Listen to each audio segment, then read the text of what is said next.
1978 में शुरू की गई सहारा कंपनी पंख फैलाकर भारत में छाने की तैयारी कर रही थी कि सब चौपट हो गया। सन 2010 से पहले सब कुछ ठीक चल रहा था, कंपनी लगातार बढ़ रही थी। सहारा ग्रुप न होकर खुद को एक परिवार कहता था।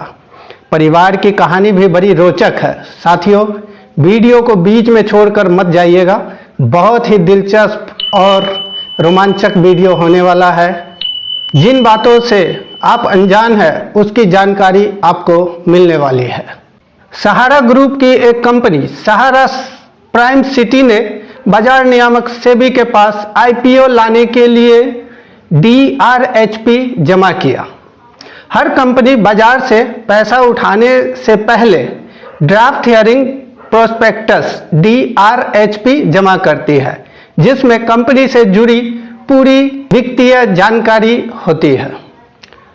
सहारा के पास कैश तो काफ़ी था, मगर उसे अपनी बड़ी योजनाओं को सिरे चढ़ाने के लिए और पैसे की ज़रूरत थी।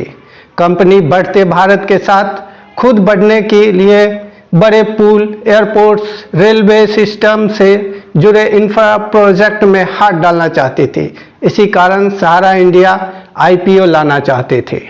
ड्राफ्ट जमा होने के बाद सेबी उसे पूरी तरह से एनालाइज करता है।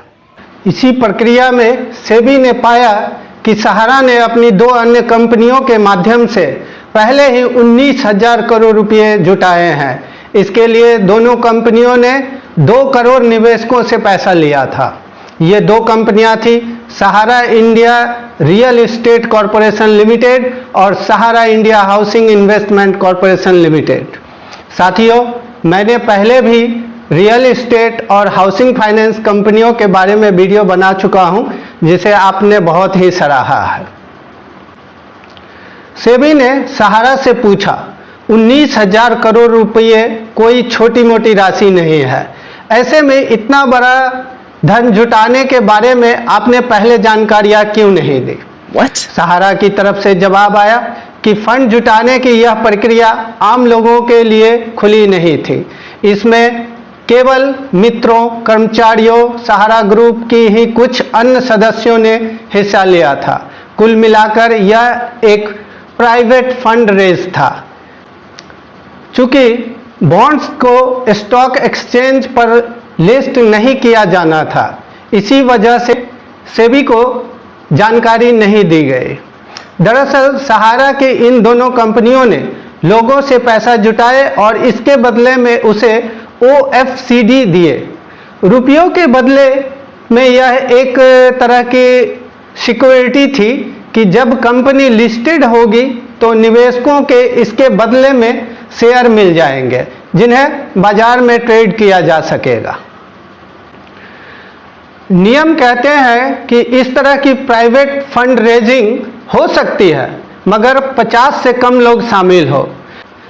50 से अधिक लोगों से इस तरह से धन जुटाने के लिए सेबी से परमिशन लेना जरूरी है। 10 लाख एजेंट, 3,000 ब्रांच और 3 करोड़ लोग, हजारों करोड़ की कंपनी, भला सेबी के आगे घुटने कैसे टेक देती?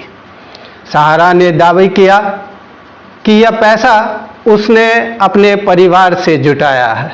सहारा इंडिया अपने कर्मचारियों, ग्राहकों और खुद को एक परिवार कहता था। इसी परिवार से पैसा जुटाने के लिए सहारा ने अपने 10 लाख एजेंट्स लगा दिए। लगभग 3,000 ब्रांच ऑफिस खोले गए जहां परिवार के निवेशक अपना पैसा जमा कर सकते थे। लगभग 3 करोड़ लोगों को निवेश के लिए आमंत्रित किया गया। आमंत्रित किए गए लोग जितना पैसा डालना चाहते थे, जमा करना चाहते थे, कर सकते थे। यहाँ तक कि यदि कोई 20 रुपये देने आया तो उसे भी लौटाया नहीं गया। सहारा ने कथित तौर पर तगड़े रिटर्न का भरोसा दिया। कहा गया कि यदि वे अपनी डेली कमाई का कुछ भाग निवेश करते हैं तो उनका पैसा दोगुना तिगुना हो जाएगा। कंपनी ने लोगों को दोगुना तिगुना रिटर्न दिया भी, जिससे लोगों का भरोसा सहारा इंडिया पर बढ़ता गया। कंपनी नए निवेशकों से पैसा ले रही थी, वही पैसा उन लोगों को लौटा रही थी जिनका टर्म पूरा हो रहा था, मतलब एक हाथ लेकर दूसरे हाथ दे रही थी। इसी को पूंजी स्कीम कहा जाता है। सहारा के हाथ में तब तक कई काम थे। सहारा के पास फाइनेंशियल इंस्टीट्यूट था, एक हाउसिंग फाइनेंस करने वाली कंपनी थी, सहारा समय के नाम से एक मीडिया संस्थान था। इसके अलावा सहारा एयरलाइंस, हॉस्पिटैलिटी बिजनेस और एक फार्मूला 1 टीम के हिस्सेदारी भी थी।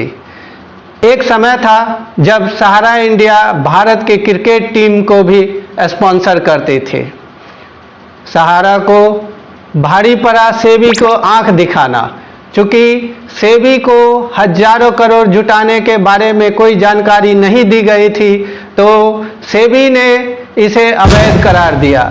सेबी ने जो कहा वो महत्वपूर्ण था। सेबी ने कहा सहारा ने उन निवेशकों के पैसा की सुरक्षा सुनिश्चित नहीं की, कोई लीगल फ्रेमवर्क नहीं था, कोई अप्लायंस नहीं था। ऐसा करते हुए सेबी ने आदेश पारित किया कि सहारा अपने सभी निवेशकों को उनका पूरा पैसा लौटाए, साथ ही सहारा प्राइम सिटी के आईपीओ को भी सार्वजनिक होने से रोक दिया। दोस्तों, अगर ये वीडियो आपको अच्छे लगे तो प्लीज़ लाइक कर दीजिएगा। जय हिंद, वंदे मातरम, जय भारत।